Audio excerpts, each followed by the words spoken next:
Hello guys, bubuo tayo ngayon ng unit. Ito yung power supply. I-test muna natin. Huwag niyong kakalimutan na i-test ang unit bago nyo ilagay sa casing. Ito, ilagay na natin yung 4 pins niya. I-test na natin.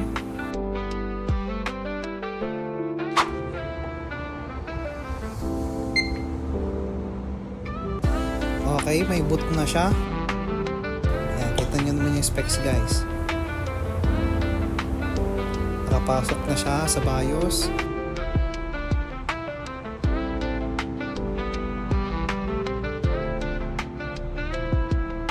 So okay na siya. Ito yung casing na gagamitin natin. Unbox muna natin yan.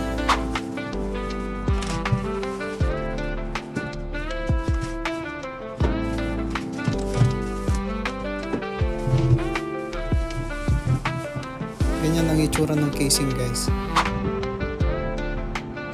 Itong magandang casing pang budget. Ito naman yung SSD 128. Ito naman yung RAM 8GB 2666Hz. Ito naman yung power supply na gagamitin natin. Meron na siyang 6 pins para sa mabababang video card. Pag tatanggalin nyo tong casing na to, dito nyo lang hugutin. Yan. Pag ganyan lang.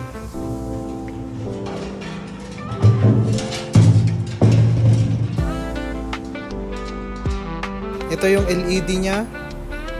Yung mga pailaw-ilaw. Itong power supply, dito yan usually nakalagay pag sa mga ganitong casing sa taas. Kaya simbolin na natin. Lagay muna natin yung power supply.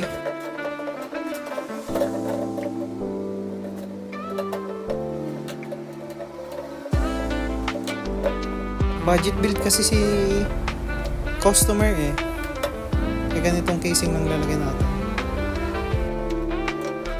Lagyan na rin natin yung I/O shield nya. Yung RAM, ilagay na rin natin. Upgradable siya hanggang 16 kasi may dalawang slot.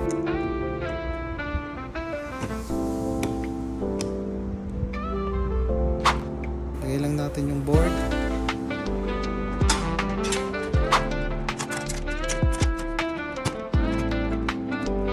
Lagyan na rin natin yung SSD.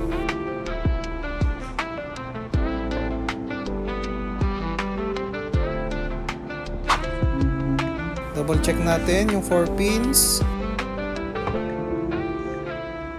Yung 24 pins. Power na natin. Magandang i-test ang unit bago at after mo siya ilagay. Okay na. Yan ang itsura niya sa harap. Napapalitan yung ilaw niya.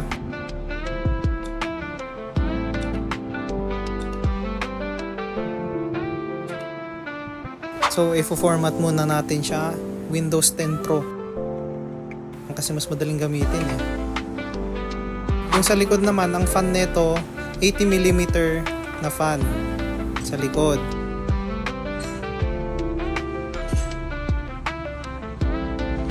Nag-request si customer na lagyan daw natin ng dongle, Wi-Fi at Bluetooth na yan. Okay, gumagana naman yung Wi-Fi.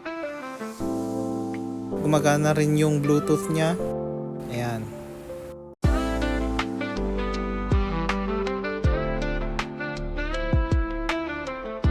So, ganyan na nga siya guys. So far, okay naman. Ang specs pala nito ay 5.6 Gen na may 128GB na SSD, 8GB na RAM. Gusto ko lang magpasalamat sa mga sumusuporta sa akin. Thank you guys!